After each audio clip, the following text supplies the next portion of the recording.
DJ मोटू बाबू मझौली बड़ा टोला।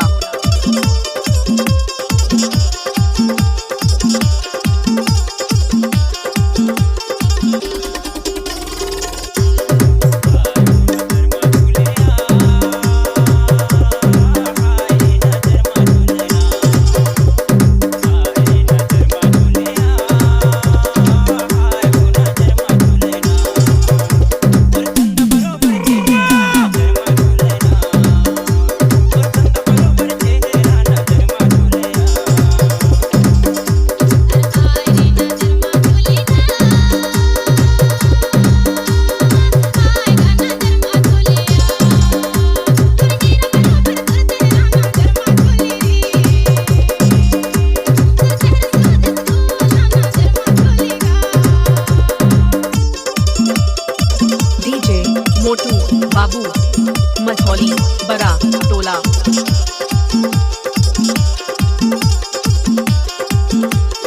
गणपत बजाते रहना यार।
डीजे मोटू बाबू मझौली बड़ा टोला।